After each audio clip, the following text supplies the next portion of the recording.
Chega mais, torcida palmeirense! Conexão Alviverde no ar, hoje repercutindo o empate entre Palmeiras e São Paulo por 0-0 no Allianz Parque pela 10ª rodada do Campeonato Paulista 2025. Resultado que leva o Verdão a 17 pontos na tabela de classificação, se mantendo em terceiro lugar no grupo D, atrás do líder São Bernardo, que tem 22, e da segunda colocada Ponte Preta, que soma 19 pontos. Resultado ruim para o Palmeiras e suas pretensões na sequência do campeonato estadual. A mídia analisou a partida e o desempenho do Verdão e se complicou na luta por uma vaga às quartas de final do torneio e pode depender desse rival de hoje para alcançar o seu objetivo. Aproveito para deixar os créditos às equipes do Sport TV e da TV Gazeta, que também estarão na descrição do vídeo. Então, se você é Palmeiras, sim senhor, deixe o seu like, comente, compartilhe, se inscreva e ative o sininho para receber todas as notificações do canal. Agora sim, vem comigo! Assisti 2 clássicos em sequência que não conseguiram... Cruzeiro e América, Palmeiras e São Paulo. Eles não conseguiram dar a gente o que a gente imaginava que eles iam dar, principalmente o de São Paulo. 0-0, chechelento. Onde pouca coisa aconteceu, né?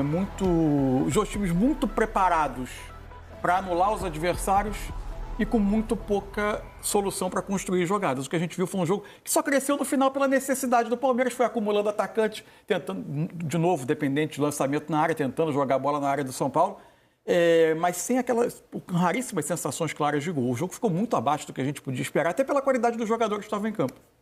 Ou seja, aquela diferença que a gente viu ontem no Maracanã, de Flamengo para Vasco, né? O Flamengo muito superior, o Flamengo envolvente, dominando o jogo, aquele debate que a gente travou ontem. Hoje é o contrário, hoje é um jogo marcado pela igualdade, mas uma igualdade ruim. Grafa, boa noite. No jogo de hoje, boa noite, bem-vindo ao Troca. Verdade, boa noite André, boa noite Mansur, amigas e amigos do Troca. Realmente foi um domingo, não foi tão bem como foi o sábado, né? Flamengo e Vasco fizeram um jogo super interessante, o Flamengo com a superioridade, e hoje Palmeiras e São Paulo não conseguiram. Acho que aquilo que o Mansur falou, né? Acho que o medo de perder, de anular o adversário, acabou tirando o ímpeto de jogar melhor, de tomar melhores ações, de desempenhar um futebol melhor. E acabou um jogo bem... Que era bem fundo do 6-0. Eu acho que por isso saiu os gols. Vamos ver o que vai acontecer entre a Argentina e o Paraguai depois do troca de passes. Vem aí, André Rizek.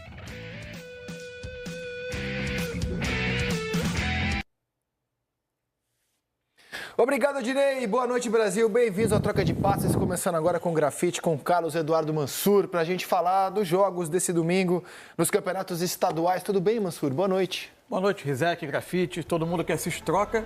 Foi fácil a tarde hoje, não. Tarde e noite não foi fácil, não. Para quem?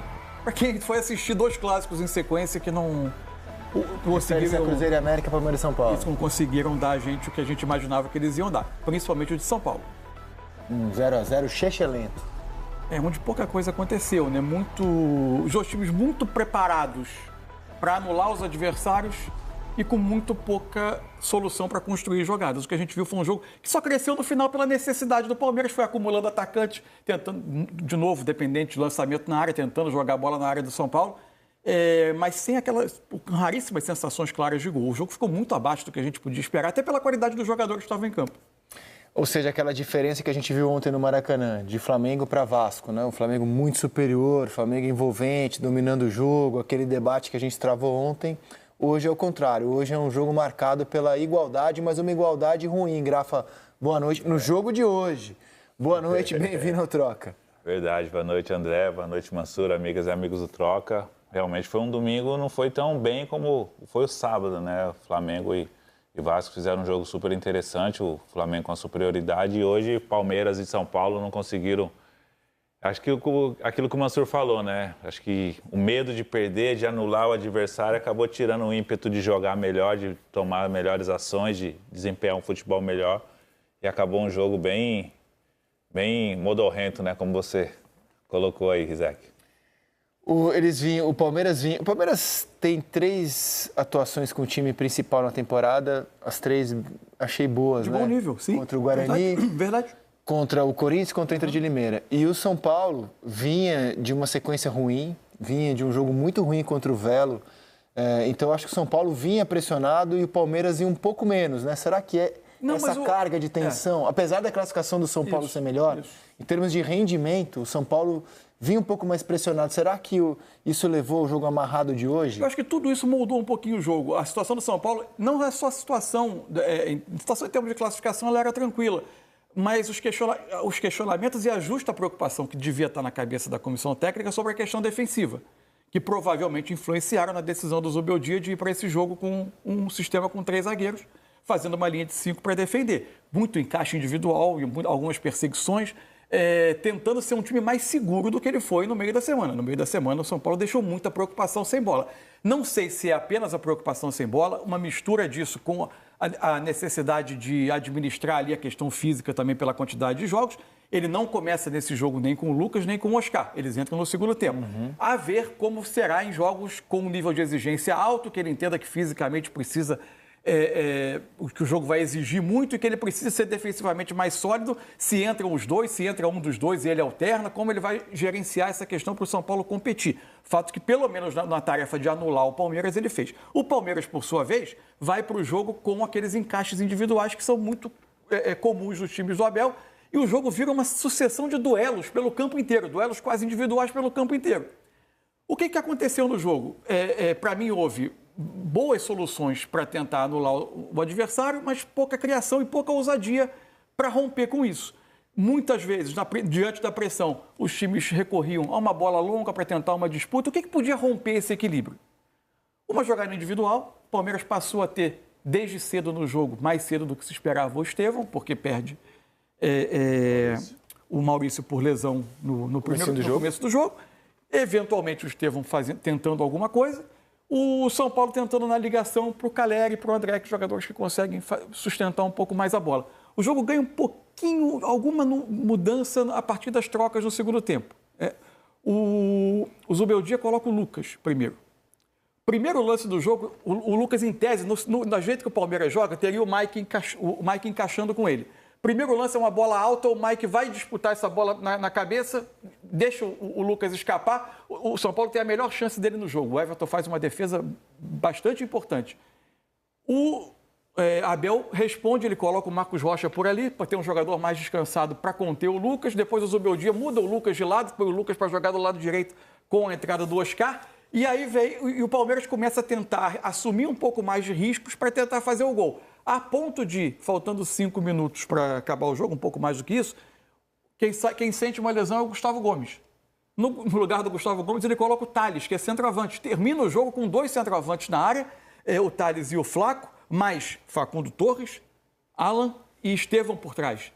Só que é de novo um Palmeiras que, na hora que o jogo exige dele, que ele pressione, que ele crie oportunidade de gol, porque a situação do campeonato é essa, que ele seja um time de bastante volume, empurra o adversário para trás, mas aparece pouco em termos de uma criação de chance clara de gol. O time ficou muito dependente da bola longa. O que o São Paulo perdeu nesse momento do jogo, ao ter Lucas e Oscar em campo, ele não conseguiu acionar mais nenhum dos dois. Ele se limitou a rebater bolas no setor defensivo, não passou por um enorme susto no jogo. Teve esse lance do Flaco, que foi, mas ainda foi antes da entrada do Thales até, mas teve esse lance do Flaco, que é um cruzamento que sai um pouco desviado, mas acaba encontrando o Flaco entre o Alan Franco e o Arboleda.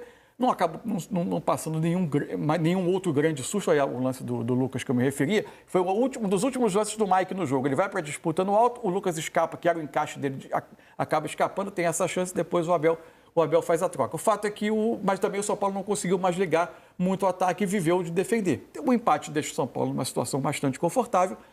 E, curiosamente, para encerrar, o Palmeiras, que tá no grupo dele, precisa agora de tropeços de Ponte Preta e São Bernardo e fazer os resultados dele. Tanto Ponte Preta quanto São Bernardo tem o São Paulo como adversário nas últimas rodadas. E aí a defesa decisiva, né? A principal defesa do jogo, né? É a melhor chance, a cabeçada do Flaco. Com o Flaco, com o Rafael fazendo uma ótima defesa, né? Isso aí. Mas nasce também de uma tentativa de...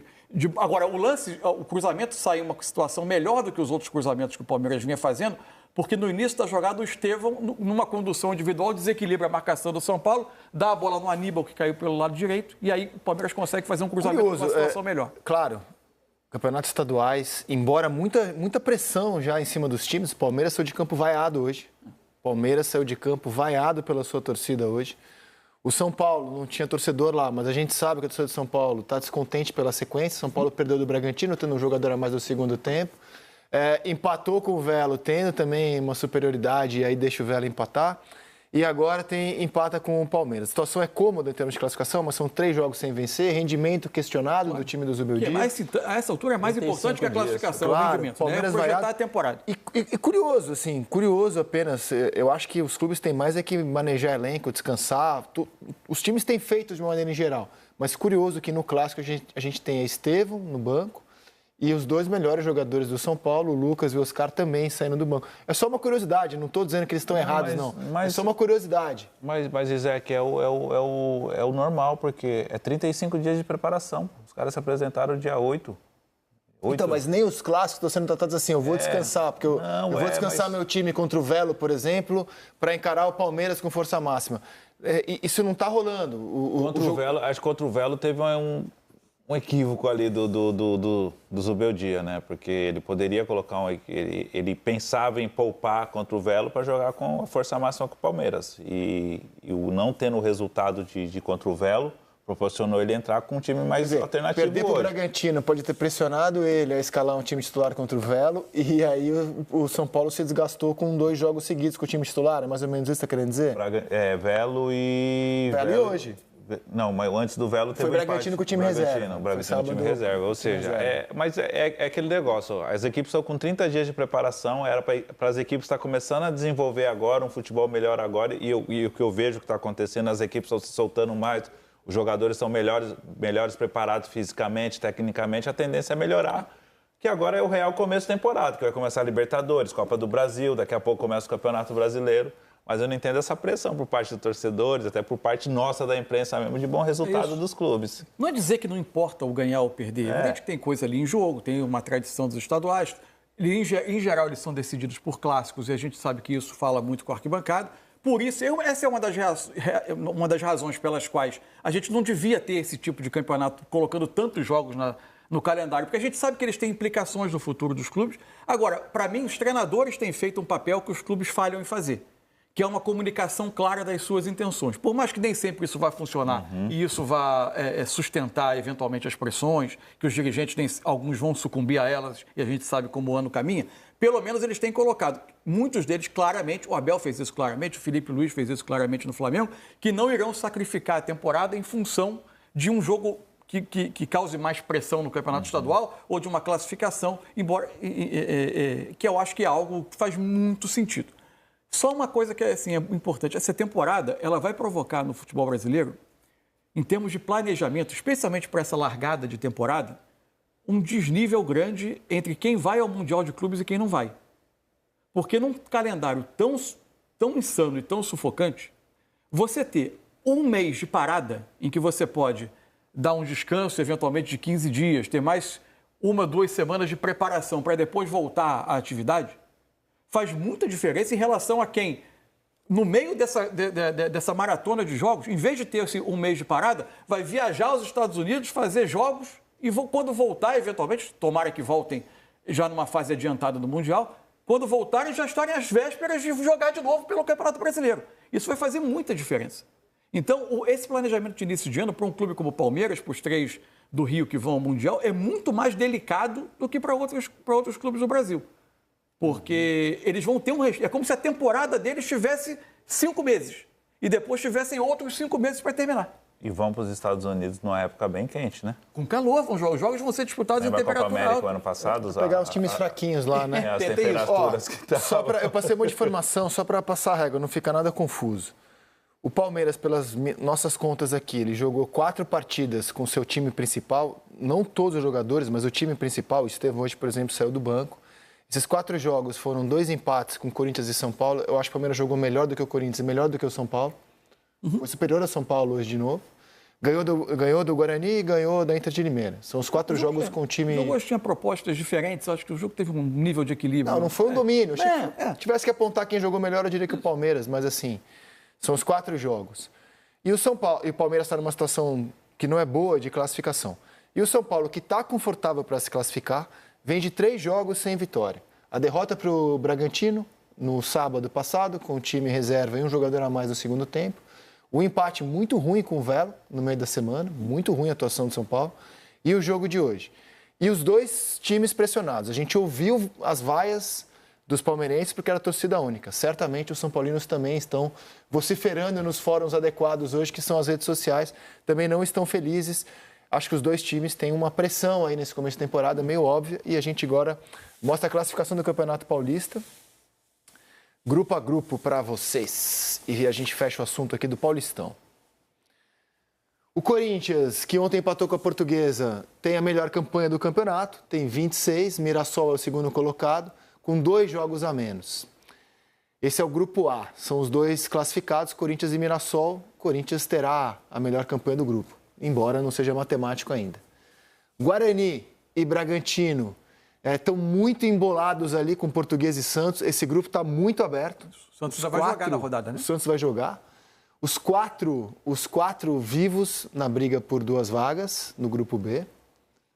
Agora vamos para o grupo C, que é o grupo do São Paulo.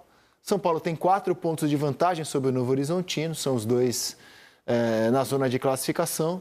E no grupo do Palmeiras, resultado de hoje não ajuda em nada. Palmeiras é o terceiro colocado, está a 2 pontos da Ponte Preta. E o São Bernardo é o líder com 22, o Velo tem 9. Só aquele detalhe que eu falei antes, tanto a Ponte Preta quanto o São Bernardo tem nas rodadas finais o São Paulo como adversário. Perfeito. Embora o São Bernardo jogue na última contra o São Paulo, dependendo dos resultados, ele já pode estar inalcançável para o Palmeiras e a disputa fica entre Palmeiras e Ponte Preta apenas. Mas a Ponte, o próximo jogo dela é com o São Paulo. Depois é o São Bernardo que enfrenta o São Paulo. E assim, se o Palmeiras não se classificar, certamente vai ser uma DR nos programas de debate. O Palmeiras do Abel não se classificou, não está entre os dois. Não, vai ser um assunto. Naturalmente vai ser um assunto. Outro assunto são as vaias. Cara, 12 jogos em 35 dias de preparação, velho.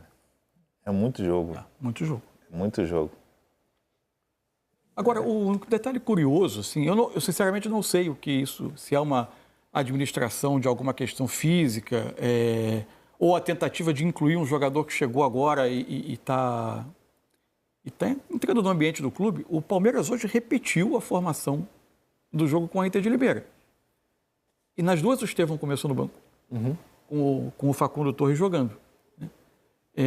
O Estevão acaba participando de boa parte do jogo por causa da lesão do Maurício. Eu não sei se o Abel tentando adaptar mesmo o Facundo Torres ao que é o time, enfim, não sei qual exatamente é a... E dosando com o Estevão Dosando o Estevão, que teve, ano passado teve um período de lesão, teve esse ano algumas... Teve desconfortos musculares esse ano. Está dosando o Estevão, exato, claro, está dosando o Estevão. Porque não dá para imaginar que ele não vai usar o jogador que ele tem até o Mundial.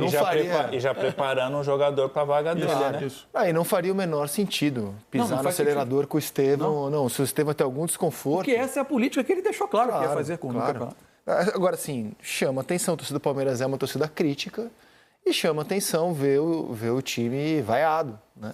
E muito ameaçado de não se classificar. É real a possibilidade de o Palmeiras não estar na próxima fase. Até por um regulamento que você não pode enfrentar os seus rivais de grupo, você depende dos resultados dele. Perfeito. Bom, eu começo com Alex Miller e vocês fiquem à vontade para entrar, não vou ficar distribuindo bola, né? O Alex, daquilo que você viu, o jogo, realmente o Bragueto já adiantou, foi um jogo ruim. Mas me parece que tenha faltado um pouco mais de ousadia ao São Paulo para tentar liquidar ou complicar ainda mais a classificação do Palmeiras. O Palmeiras ainda não depende mais, continua não dependendo somente dele. Mas o jogo não agradou. O que você pode destacar da partida e principalmente num resumo do que disse o Abel? Bom, primeiro tempo parecia mais um filme de terror do que um jogo de futebol, não aconteceu absolutamente nada. No segundo tempo aconteceram os principais lances do jogo, que foram pouquíssimos. Se resumiu a um chute do Lucas, quando ele entrou em campo no segundo tempo, o Everton defendeu, e as 2 cabeçadas do Flaco Lopes. Uma que ele perdeu na linha da pequena área, que ele cabeceou no chão com muita força e a bola encobriu o travessão, e a outra cabeçada que foi certa, mas o Rafael fez uma grande defesa.